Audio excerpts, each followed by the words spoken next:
हाय friends, मैं Meena Pandey. Welcome back to my channel serve with love.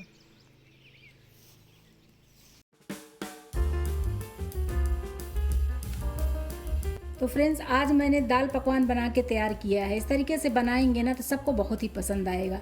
आइए बना लेते हैं। तो उसके लिए मैंने 2 कप दाल ले लिया था और इसको 1 घंटे पहले भिगा दिया है। दाल हमारी भीग के फूल गई है, मतलब कि ये दाल को इस तरीके से अगर मैं ऐसे तोड़ रही हूँ ना तो 2 टुकड़े हो जा रहे हैं। दाल इसी तरीके का भीगा हुआ होना चाहिए। तो उसके लिए चना का दाल हमारा अच्छे तरीके से फूला हुआ होना चाहिए। इसी में पानी डालना है। तो 3 कप मैंने पानी डाला है। 2 कप दाल भिगा दिया था, 3 कप पानी डाला, क्योंकि चना दाल हमारा फूला हुआ है तो अच्छे तरीके से पक जाएगा और पक जाएगा। अगर गाढ़ा लगा दाल तो मैं बाद में पानी ऐड कर लूँगी, गर्म पानी करके बाद में दाल में ऐड कर दूँगी। इसी कुकर में मैं 2 हरी मिर्ची डाल रही हूँ, ऐसे साबुत ही डाल रही हूँ। टीस्पून हल्दी पाउडर डाल देती हूँ। दाल के टेस्ट के अकॉर्डिंग नमक डाल देती हूँ। 1 टीस्पून रिफाइंड ऑयल डाल रही हूँ। रिफाइंड ऑयल डालने से दाल जब हमारा पकता है ना तो कुकर में बाहर निकल जाता है। तो रिफाइंड ऑयल डालने से या कोई भी ऑयल या थोड़ा सा घी डालने से दाल हमारा कुकर के बाहर नहीं निकलेगा। कुकर बंद कर देती हूँ। गैस जला के कुकर रख दिया है। 3 सीटी आ जाएगी तो मीडियम गैस करके 5 मिनट में दाल को और पका लूँगी। उसके बाद गैस को बंद कर दूँगी। मैंने 1 कप मैदा ले लिया है, 1 कप गेहूं का आटा लिया। आप चाहिए तो सिर्फ मैदे से ही बना सकते हो, लेकिन मैंने दोनों मिला के लिया है। और 1 टेबल स्पून मैं इसमें सूजी डाल रही हूँ, बारीक वाली सूजी है। ½ टीस्पून जीरा डाल रही हूँ। ½ टीस्पून अजवाइन ली हूँ, क्रश करके इसको डाल दे रही हूँ। आप चाहिए तो सिर्फ अजवाइन डाल के बना सकते हो या फिर सिर्फ जीरा डाल के बना सकते हो। मैंने दोनों का यूज़ किया है। नमक डाल देती हूँ। मोयन के लिए मैंने 1 टेबल स्पून घी लिया है और 1 टेबल स्पून ही मैं ऑयल का यूज़ करूँगी। दोनों को मैं मोयन इसमें दूंगी। आप चाहिए तो सिर्फ तेल का ही दे सकते हो या फिर सिर्फ घी का ही लगा सकते हो मोयन। बस अभी इन सब चीज़ों को मैं मिक्स कर लेती हूँ। मोयन परफेक्ट होना चाहिए फ्रेंड्स, नहीं तो क्या होगा ना, अगर जब हम इसको, क्योंकि हमें तो ये फ्राई करना है ना पकवान को, तो अगर मोयन हमारा ज़्यादा रहेगा तो भरभरा सा रहेगा, ठीक तरीके से बेलते नहीं बनेगा, क्योंकि पकवान पतले पतले बनते हैं। तो इसलिए मोयन का परफेक्ट होना बहुत ज़रूरी है। तो आटे के हिसाब से आप मोयन को सेट कर लो, जितना भी आप आटा ले रहे हो उस हिसाब से।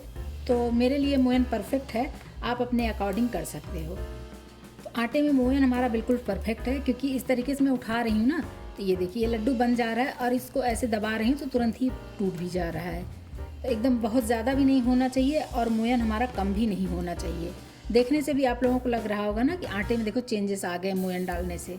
अब इसको गूंदने के लिए हमें ठंडे पानी का यूज़ करना है, गर्म पानी नहीं होना चाहिए बिल्कुल भी। चाहे तो फ्रिज का पानी लेके आप इसको गूंदें, तो मैं इसको फ्रिज का पानी ली हूँ।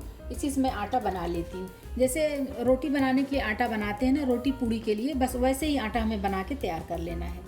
बस थोड़ा थोड़ा पानी डाल के मैं इसका एक सख्त सा आटा तैयार कर लेती हूँ।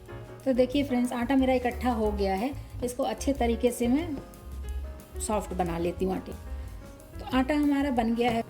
ऐसे कवर करके 10 मिनट के लिए छोड़ देती हूँ रेस्ट पे। मैं आटा में चेक कर लेती हूँ। हाथ में थोड़ा सा तेल लगा के इसको एक बार ऐसे हाथ लगा दूंगी ना, आटा हमारा बिल्कुल परफेक्ट बन के तैयार हो गया है। तो इसके मैं पकवान बना लेती हूँ।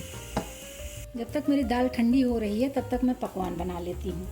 तो पकवान बेसिकली वही पूड़ी ही होती है, लेकिन पूड़ी हमारी फुली फुली रहती है ना, और जो पकवान बनेगा वो फुला फुला नहीं होता है। ये पूड़ी के जितने ही मैंने ये पेड़े बना लिए हैं, इसको हल्का सा मैं मैदा या आटे में डस्ट करके इसको बेल लेती हूँ। जैसे पूड़ी हम बेलते हैं ना, बस उसी तरीके का हमें ये बेलना है। ये देखिए मैंने ये पूड़ी के जितना इसको बेल लिया है। अगर मैंने ये फॉक ले लिया है, क्योंकि अगर ऐसे मैं तेल में फ्राई करती, तेल या घी में फ्राई करूँगी तो ये फूल जाएगी ना। फुली हुई पूड़ी हमें चाहिए नहीं। मैं तो पकवान बना रही हूँ, तो ये फॉक से जो है इस तरीके से इसको मैं ब्रेक कर दूँगी। तो इसके वजह से हमारा ये पूड़ी जो बनाऊँगी ना, ये फूलेगा नहीं। हर जगह से इसको ऐसे ब्रेक कर देते हैं। ये देखिए, जैसे मठरी बनाते हैं ना, मठरी को भी इसी तरीके से ब्रेक करके बनाते हैं तो वो भी क्रिस्पी बनता है। तो बस वही मेथड है इसका भी। इसी तरीके से इसको हमने फॉक से ब्रेक कर दिया है। अभी इसको मैं फ्राई कर लूँगी। कढ़ाई में तेल डाल के रख दिया गर्म होने के लिए। तेल बहुत ज़्यादा हाई हीट नहीं होना चाहिए। और इधर मैंने इतने ढेर सारे पकवान बेल लिए हैं, इनको मैं फ्राई कर लूँगी। एक आटा में डाल के देख लेती हूँ। देखिए हल्के हल्के से बबल्स आ रहे हैं। बस इसी तरीके का गरम तेल हमें चाहिए। तो तेल हमारा गरम है। मैं एक एक पकवान जो भी ये बेल ली हूँ ना, एक एक डाल के इसको फ्राई कर लेती हूँ। देखिए मैंने पकवान डाला है, मतलब पूड़ी डाली है, इसमें ज़्यादा बबल्स नहीं आ रहे हैं। बस इसी तरीके का होना चाहिए। अभी इसको दोनों तरफ से हमें क्रिस्पी पका लेना है। तो ये देखिए जब नीचे से पकने लगता है ना तो ये तेल में हमारे फ्लोट करने लगा है। इसको इसी तरीके से मैं पकने देती हूँ। इसी में मैं 1-2 और डाल देती हूँ। दूसरा भी हमारा उठ के जब ऊपर आ जाएगा तो फिर मैं इसको पलट दूँगी। अभी मेरा ऊपर आ गया है ना, तेल में फ्लोट करने लगा है। ये पहला वाला मैं पलट देती हूँ। अब इसको मुझे क्रिस्पी करके पका लेना है। होल कर दिया है फॉक से, इसलिए ये फूलेगा नहीं। बस इसको घुमा फिरा के क्रिस्पी करारे पका लेना है। अभी मैं दूसरा भी पलट देती हूँ। ये देखिए, तो बस इसको ऐसे में पकने देती हूँ। तो फ्रेंड्स देखिए, मेरा पकवान बिल्कुल भी फूला नहीं और बहुत ही क्रिस्पी बन के तैयार हो रहा है। जब मैं छन्नी ऐसे टच कर रही हूँ ना, तो देखने से ही लग रहा है कि पकवान हमारा एकदम क्रिस्पी बन के तैयार हो रहा है और बिल्कुल भी फूल नहीं रहा है। जैसे पापड़ी होता है ना, बस वही पापड़ी समझिए कि पापड़ी की तरह से ही बन रहा है। इसको गोल्डन कलर में करके मैं निकाल लूँगी। इसी तरीके से एक एक करके दो करके मैं फ्राई कर लूँगी। ये पकवान मेरा पक चुका है, इसको मैं निकाल लेती हूँ। देख रहे हैं कितना गोल्डन क्रिस्पी हुआ है। तो ये इसमें स्ट्रेनर में निकालूंगी ताकि इसका जो तेल होगा एक्स्ट्रा ना, वो तेल भी निकल जाएगा। ये देखिए, इसी तरीके से तेल निकलता रहेगा और इसी में डाल के मैं और फ्राई कर लेती हूँ। एक डाल दूंगी, जब ये ऊपर आ जाएगा फिर मैं दूसरा डाल दूंगी। ये जो पकवान मैंने इसमें डाला है, इसकी आवाज़ सुनिए। देख रहे हैं कितना क्रिस्पी बना हुआ है, बहुत ही क्रिस्पी बन के तैयार हुआ है। तो ये दोनों भी मेरे पक चुके हैं, इनको भी मैं निकाल लेती हूँ। तो मैं एक बड़ा साइज़ का बना के दिखाती हूँ। आप चाहिए तो इतना बड़ा भी बना सकते हो। मार्केट में आप अगर खाए होंगे ना, इसी तरीके का इतना बड़ा सा ही बनता है। तो अभी देखिए तेल में फ्लोट करने लगा है ना, तो अभी इसको भी मैं पलट देती हूँ। इसको भी क्रिस्पी करके मैं पका लूँगी। तो देखिए फ्रेंड्स, ये जो मैं रोटी के साइज़ का बनाई हूँ ना, ये भी हमारा पक गया है। तो इसको भी मैं निकाल लेती हूँ। इसी तरीके का जैसे भी आपको बनाना है आप बनाते जाइए। दाल हमारी पक चुकी है अच्छे तरीके से और पानी की भी बिल्कुल कमी नहीं, क्योंकि जो दाल पकवान होता है ना, उसके लिए दाल गाढ़ी ही चाहिए होती है। तो मैंने पाव भाजी मैसर लिया, इसी से जो है इस तरीके से मैं मैश कर दे रही हूँ। तो अभी दाल में तड़का लगा लेती हूँ। दाल में तड़का लगाने के लिए मैंने पैन बड़ा ही लिया है, क्योंकि दाल इसमें भी डाल के मुझे हल्का सा पकाना है। पैन में मैं 1 टेबल स्पून ऑयल डाल रही हूँ, ½ टी स्पून जीरा डाल रही हूँ, 1 पिंच जितना मैं हींग डाल रही हूँ, 1 चम्मच अदरक लहसुन का पेस्ट डाल रही हूँ मैं। आप चाहिए तो काट के ही डाल दो। थोड़े से करी पत्ता डाल देती हूँ। अभी दाल जो मिक्स कर लिया है, दाल में तड़का लगा दिया है, इसको एक बार चला लेती हूँ अच्छे तरीके से। ½ टी स्पून अमचूर पाउडर डाल रही हूँ, टीस्पून काश्मीरी लाल मिर्च पाउडर, इससे कलर बहुत प्यारा आएगा दाल में। इसको मिक्स कर देते हैं और दाल को अभी मुझे 2 से 5 मिनट पकाना है, क्योंकि दाल हमारी अच्छे तरीके से पक चुकी है। लेकिन जो तड़का लगाते हैं ना, वो तड़के में अच्छे तरीके से मिलजुल जाए, इसलिए 2 से 3 मिनट या 5 मिनट तक इसको दाल को पकाना है।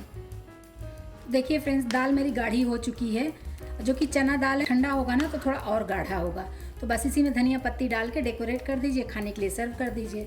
मेरे पास थोड़ा सा धनिया पत्ती है और जो धनिया पत्ती के ये डंठल्स होते हैं ना, वो डंठल है, तो मैं ये डाल दे रही हूँ। धनिया पत्ती डाल के भी चला दिया है। बस अभी मैं दाल पकवान खाने के लिए सर्व कर देती हूँ।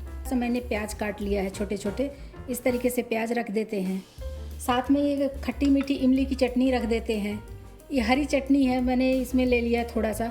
आप चाहिए तो दाल में इस तरीके से डाल के खा सकते हो, बहुत ही टेस्टी होता है फ्रेंड्स। इस तरीके से बनाएंगे ना तो बस बच्चे हों कि बड़े हों, बहुत ही प्यार से खाएंगे। बाहर का खाना तो भूल ही जाएंगे, इतना टेस्टी बन के तैयार होता है। दाल में ही आप चाहिए तो इस तरीके से चटनी डाल दीजिए, बहुत ही टेस्टी तैयार होता है फ्रेंड्स। इस तरीके से बनाइए और इन्जॉय करिए। देख रहे हैं एकदम पापड़ी के जैसा बना हुआ है। तो दाल में इस तरीके से तोड़ के डाल देंगे। ये देखिए बहुत ही टेस्टी बन के तैयार हुआ है फ्रेंड्स। तो एक बार आप लोग भी ज़रूर बना के ट्राई करिए, आपको पता चलेगा कितना टेस्टी और कितना यमी बन के तैयार होता है। तो फ्रेंड्स, मेरा ये दाल पकवान बन के तैयार हो गया है। इस तरीके से बनाएंगे ना, बड़े हों कि बच्चे बहुत ही प्यार से खाएंगे। बाहर का खाना खाना तो भूल ही जाएंगे। तो आप लोग भी बनाइए और इन्जॉय करिए। अगर आपको मेरा तरीका पसंद आया हो तो लाइक और कमेंट्स करना बिल्कुल भी मत भूलना फ्रेंड्स। लास्ट तक मेरी वीडियो देखने के लिए थैंक यू।